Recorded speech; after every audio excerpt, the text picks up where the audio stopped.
Hello viewers, I'm your host Pratiksha Mishra with another episode of South Asia Focus. Let's begin the show. At the 16th BRICS Summit in Russia, Indian leadership took center stage as Prime Minister Narendra Modi engaged with world leaders to tackle pressing global challenges. His emphasis on a public-centric approach and the call for a united response underscored India's commitment to enhancing cooperation within the BRICS framework.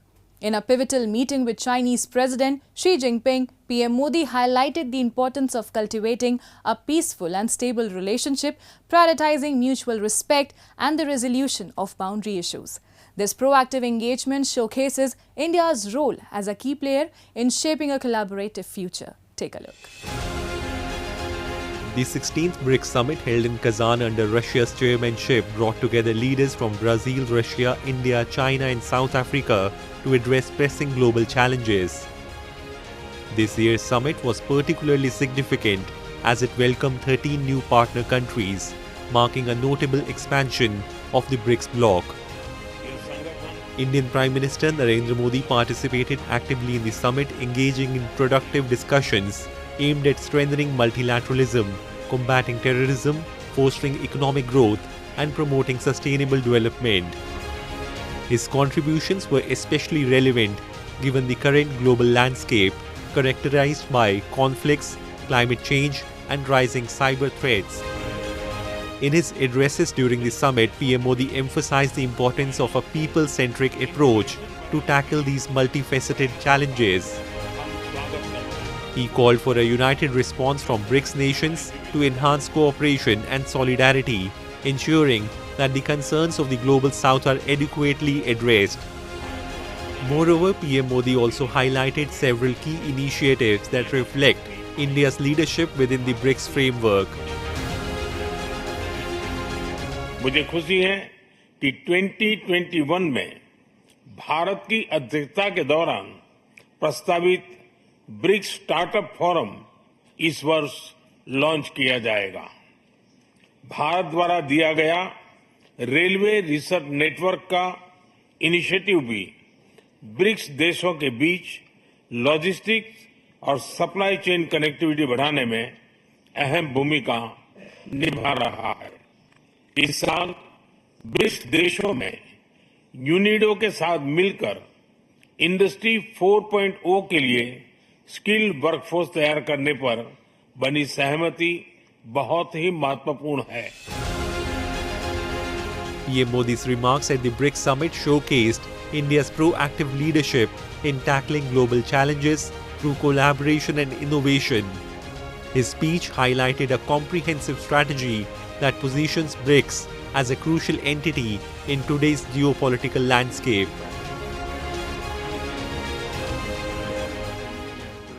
Well, it is a very significant speech where the Prime Minister covered a number of areas.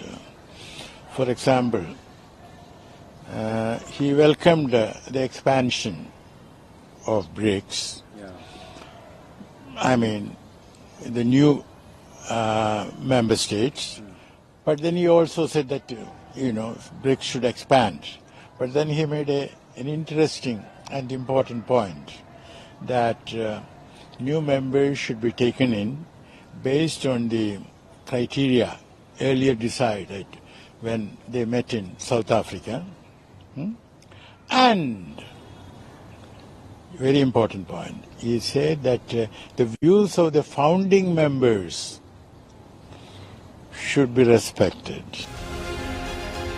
On the sidelines of the BRICS Summit, PM Modi held important meetings with various world leaders, including Chinese President Xi Jinping, Russian President Vladimir Putin, and UAE President Sheikh Mohammed bin Zayed Al Nahyan.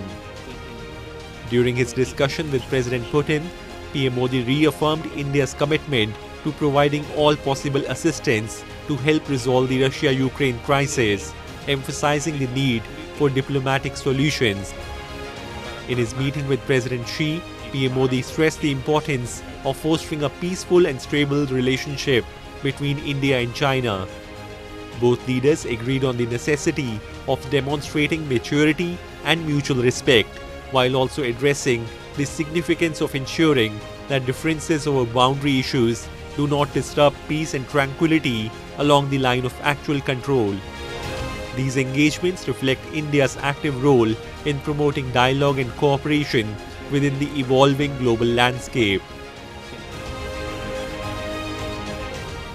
जैसे भारत कहता था जब तक border talks नहीं आगे बढ़ेंगी तब तक हम दूसरी चीजों में आगे नहीं बढ़ेंगे, अब थैंकफुली कल एलएसी को लेकर के कुछ मामला थोड़ा सुलटा है, तो अब भारत चाइना के साथ ब्रॉड एंगेजमेंट डेफिनेटली बढ़ा सकता है। उस एंगेजमेंट में हमारा इंटरेस्ट ये होगा अव्वल डेफिनेटली कि लॉन्ग टर्म के लिए इस एलएसी पे शांति का मॉडल कोई बने। PM Modi's proactive stance and focus on people-centric solutions position India as a key player in shaping BRICS' future. With the bloc's expansion and strengthened partnerships, BRICS is set to enhance its global influence, advocate for the global south, and promote sustainable development and peace. The collaborative spirit at the summit signals a hopeful outlook for future initiatives aimed at creating a more equitable world.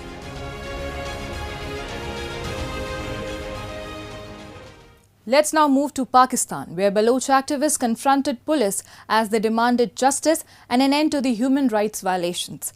Despite facing aggressive tactics, including roadblocks and mass arrest, the demonstrators stood firm, highlighting the systematic operation they endure. A report. Panic-filled visuals captured the tense scenes surrounding the Karachi Press Club in Pakistan, where activists confronted police during a critical protest. Organized by groups such as Baloch Yakjehti Committee and Voice for Missing Persons, demonstrators had gathered to demand their rights and raise voice in unison against the state atrocities. Slogans and banners flooded the streets, with one prominently displaying "Ending silence on enforced disappearances," highlighting their cause against the enforced disappearances plaguing Balochistan. As the crowd attempted to march towards the Karachi Press Club, they were met with roadblock and a heavy police presence which prevented their advance. Tensions quickly escalated into confrontation, with several activists taken into custody during the standoff. This incident underscored the charged atmosphere surrounding the protest and the relentless struggle for justice. Baloch activists condemned the police for closing off roads leading to the Karachi Press Club, calling it an attack on democratic freedom and right of free speech. जी देखिए, CM ने जो instructions दिए हैं कि जो यहाँ पे पुरअमन तरीके से एहतजाज करेगा उसको परमिशन है, लेकिन हमारा एहतजाज 3:30 बजे स्टार्ट होने जा रही है। अभी तक हमारे लोग भी आए नहीं हैं, लेकिन अभी भी आप देख रहे हैं कि पूरी नफरी यहाँ पे लाई गई है। मुख्तलिफ रास्तों को बंद किया गया है, प्रेस क्लब को चारों तरफ से ब्लॉक किया गया है, यहाँ से आने और जाने वाले तमाम रास्तों को सील किया गया है और बाकायदा आज के दिन और जितने भी प्रोटेस्ट होने वाले थे उन सबको परमिशन दी गई है। प्रेस क्लब के सामने तमाम दीगर मुजाहिरीन अपने एहतजाज कर रहे हैं और अभी भी उनके स्पीचेस जारी हैं। यहाँ पे जो है मुख्तलिफ मकातिब के लोग यहाँ पे मौजूद हैं, लेकिन बलोच का नाम सुनते हुए उन्होंने पूरा इलाका जो है सील किया है और ये हम समझते हैं, हमें अपने ही सोर्सेज से पता चला है कि आज इन्होंने जो नफरी बुलाई है वो बेसिकली बलोच यकजहती कमेटी के इस एहतजाजी मुजाहिरों को रोकने की कोशिश है। The protest aimed to spotlight the alarming rise in enforced disappearances of Baloch youth and the violence directed to local people. Enforced disappearance in Balochistan is a critical human rights issue characterized by the abduction of individuals, often political activists, journalists, or ordinary citizens by state authorities or military personnel, with their whereabouts intentionally concealed. This practice is deeply rooted in ongoing political strife as Baloch nationalist groups seek greater autonomy and control over local resources. In response, the Pakistani state has employed heavy-handed tactics, including military operations that systematically target dissenting voices. Baloch groups attempting to express their concerns often face excessive force, including physical violence and mass arrests. This aggressive approach not only seeks to silence activists but also aims to instill fear within the broader community, deterring others from speaking out.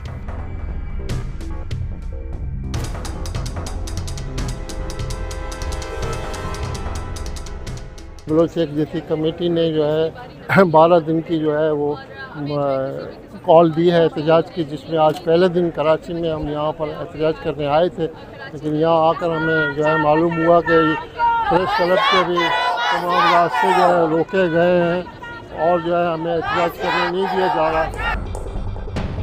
The challenges faced by Baloch activists in Pakistan are multifaceted and deeply rooted in a history of marginalization. Despite their passionate advocacy, they contend with significant risks, including threats to their safety and freedom. The government's heavy-handed response to protest often aims to silence dissent, further complicating their efforts to raise awareness about human rights violations. Additionally, limited access to media and international platforms make it difficult for their voice to reach a broader audience. Despite these obstacles, Baloch activists remain resilient, using protest and social media to draw attention to their cause. Their struggle is not only for the rights of the Baloch people, but also for the preservation of fundamental democratic freedoms in Pakistan. Time now for Asia This Week, the stories from across the continent. Tokyo Metro's shares shot up 45% in their market debut on October 23rd in Japan's largest initial public offering in 6 years. Shares closed at 1,739 yen, giving Tokyo Metro one of the capital's two major subway operators a valuation of roughly 1 trillion yen. The company's history dates back to 1920 with the establishment of the Tokyo Underground Railway Company. 7 years later, it opened Japan's first subway line between the Asakusa and Ueno district of the Japanese capital. Tokyo Metro runs 195 kilometers of lines carrying 6.5 million passengers daily, and its business includes real estate and retail.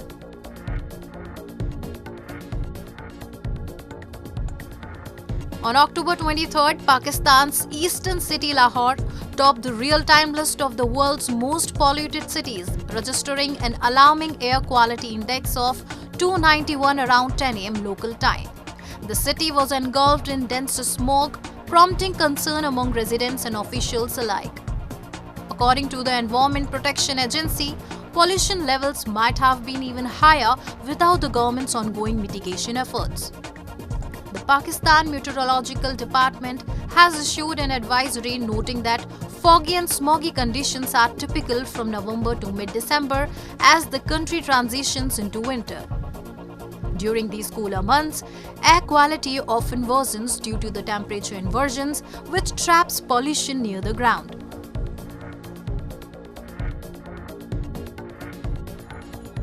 On the evening of October 22nd, several hundred protesters surrounded the presidential palace in Dhaka, Bangladesh, calling for the resignation of President Mohammad Shahabuddin. The unrest was sparked by an interview published in the local tabloid in which Shahabuddin claimed he had only heard rumors about former Prime Minister Sheikh Hasina's resignation but had seen no evidence to confirm it. In the interview, he also noted his unsuccessful attempts to secure a resignation letter from Hasina, implying that she may not have had the time to provide one. In the Shigar district of Pakistan-occupied Gilgit-Baltistan, tensions are mounting as local residents protest a recent court ruling that classified the Sarfaranga coal desert as state land. This decision has provoked intense opposition from those who assert their historical claims to the region. After the court's ruling on September 19th, police were deployed to enforce it, leading to the demolition of local structures. In response, the local residents have come together to establish a protest camp. Take a look. Tensions in the Shigar district of Pakistan-occupied Gilgit-Baltistan are high due to ongoing sit-in protests against a court ruling that declared the Sarfaranga coal desert as a state land. The Chief Court's decision issued on September 19th has faced strong resistance from local residents who assert their historical claims to the land, known as one of the highest coal deserts in the world. The situation escalated when the district administration deployed police to enforce the ruling, leading to the demolition of structures built by local residents on September 23rd. Protesters continue to demand justice, reflecting a long-standing contest over land ownership involving residents and immigrants from past conflicts. Frustration over the court ruling and the subsequent police action has intensified, leading to clashes between two groups. जबकि ये सरासर दिन की रोशनी में एक दहशतगर्दी है, हम पर जुल्म हुआ, बलवा हुआ है, एक मुनज़्ज़म तरीक़े से हम पर हमला हुआ है और हमें ज़दकूब किया गया है और हमारे औरतों पर, ख़वातीन पर बाकायदा हमला किया है, ज़ख्मी है, हमारे 12 अफराद ज़ख्मी है, शदीद ज़ख्मी है और 2-3 अफराद अब भी एडमिट है. Residents, including descendants of those displaced during the wars of 1947 and 1971, have contested ownership claims to the disputed land for decades. In reaction to the recent court ruling, some local residents have set up a protest camp in the Sarfaranga Desert, garnering substantial support from women and children. अलियान सरफरंगा का यहाँ पर जो एहतजाज है, धरना है, आज से तकरीबन 1 महीना 4 दिन गुज़र गए हैं और हमारी ये एहतजाज रियासती जुल्म बर्बरियत और हमारी ज़मीनों पर, बल्कि हमारे घरों पर हमला जो हो रहा था रियासत की तरफ से यहाँ पर कब्ज़ा करने के लिए और मुहाजिरीन के जो लोग हैं 71 और 48 के, उनको कब्ज़ा दिलाने के लिए एक गैर मुनसिफाना फ़ैसले के मुताबिक, लिहाजा इसके एहतजाज में हम 1 महीना 4 दिनों से यहाँ पर बैठे हुए हैं. As the protests in the Shigar district unfold, they highlight the broader issue of land disputes in Pakistan-occupied Gilgit-Baltistan. These conflicts, rooted in historical grievances and local identities, have long fueled tensions between residents and state authorities. Today, we delve into Gujarat's remarkable transformation from the heart of India's White Revolution to a pioneer force in sustainable agriculture. With advancement in modern irrigation, a focus on high-value crops and farmer-centric policies, Gujarat is leading the way in cultivating a market-driven and eco-friendly farming revolution. Take a look. Gujarat, once central to India's White Revolution, is now driving a new era of sustainable agriculture through high-value crops, modern irrigation and farmer empowerment. Known as India's growth engine, its agriculture and allied sectors have grown at an impressive 9.7% annually, surpassing the national average of 5.7%. Gujarat is reaping the benefits of 2 decades of pro-farming policies that have transitioned the state to a diversified, market-driven agricultural economy. Under the leadership of Prime Minister Narendra Modi and Chief Minister Bhupendra Patel, initiatives like soil health cards and the Jyotigram scheme continue to promote sustainable practices and expand irrigation. આજે મારું ઉત્તર ગુજરાતનો એક જિલ્લો ટપક સિંચાઈને ભરી ગયો, સૂક્ષ્મ સિંચાઈને ભરી ગયો, નવી ટેકનિક અપનાવવા માંડ્યો અને એના કારણે ઉત્તર ગુજરાતના કિસાનોના અનેક પ્રકારના પાકની સંભાવના બની. આજે બનાસકાંઠામાં લગભગ 70% હિસ્સો સૂક્ષ્મ સિંચાઈ વાળું બની ગયો છે. એટલું જ નહીં, આ સિંચાઈ અને નવી ટેકનોલોજીના કારણે જે મદદ મળી છે એનો લાભ આખા આપણા ગુજરાતના સૂકા ભટ્ટ વિસ્તારોને મળી રહ્યો છે. As Gujarat's Chief Minister, Narendra Modi launched the Krushi Mahotsav, an annual event connecting farmers with modern techniques and expert advice, boosting productivity and promoting sustainability. Since 2001, Gujarat's farmers have shifted towards horticulture, with crop area increasing by 181% and production by 326%. By 2022, the state's fruit production reached 82.91 lakh metric ton across 4.48 lakh hectares, with major crops including mango, banana, citrus, pomegranate and sapota. Gujarat is also a leading producer of spices like cumin, fennel, coriander and chili, covering 6.57 lakh hectares with an output of 12.01 lakh metric ton.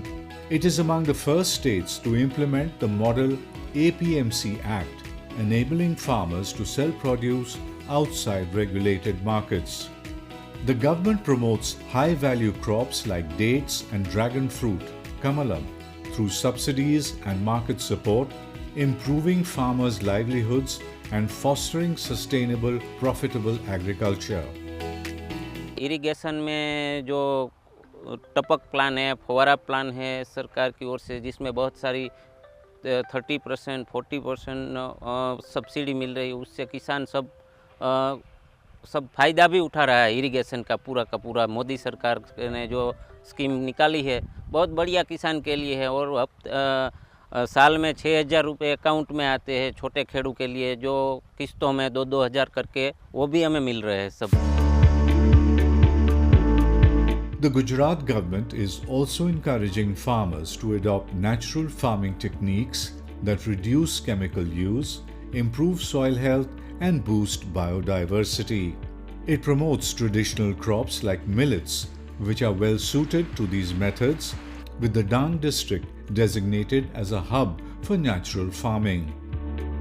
રાજ્યમાં પ્રાકૃતિક ખેતીને પ્રોત્સાહન આપવાની દિશામાં સરકાર કટિબદ્ધ છે. ગુજરાત ખેડૂતો માટે સારી વાત એ પણ છે કે આપણા માન્ય રાજ્યપાલશ્રી તો પ્રાકૃતિક ખેતીના તજજ્ઞ છે અને રાજ્યના ખેડૂતોનું સતત માર્ગદર્શન કરી રહ્યા છે. રાજ્યમાં 18 લાખથી વધુ ખેડૂતોએ પ્રાકૃતિક કૃષિ માટેની તાલીમ અપાઈ છે અને અત્યાર સુધી 8.5 લાખ ખેડૂતોએ ગુજરાતમાં પ્રાકૃતિક ખેતી અપનાવી છે. Gujarat is a dairy powerhouse with over 10,000 milk cooperatives producing around 150 lakh litres daily. Encouraged by the proactive approach of the government, many farmers in Gujarat have adopted modern farming techniques that combine crop cultivation and livestock raising, allowing them to diversify their income sources. Schemes like the Jyotigram scheme, which provides 24-hour electricity for irrigation, along with drip irrigation techniques in arid regions like Kutch and Saurashtra, have transformed barren land into productive fields. जहाँ पे कच्छ पे हम सोच भी नहीं सकते, तो उसमें वहाँ पे अभी दाड़िम होता है, खजूर का जो पहले का जो पोर्शन होता है उसको हम लोग यहाँ पे बोलते हैं खारेक. तो खारेक का बड़ी मात्रा में किसान उत्पादन ले रहे, 2-2, 3-3 फसल ले रहे, तो उसका बहुत बड़ा एक चेंज आया है गुजरात में. Under Chief Minister Bhupendra Patel, the Gujarat government is further enhancing farmers' welfare by digitizing land records, significantly improving the ease of doing business. By championing modern techniques and empowering farmers, Gujarat sets a powerful example for the rest of India. This forward-thinking approach not only boosts productivity but also promotes environmental stewardship, positioning Gujarat as a leader in the agricultural landscape.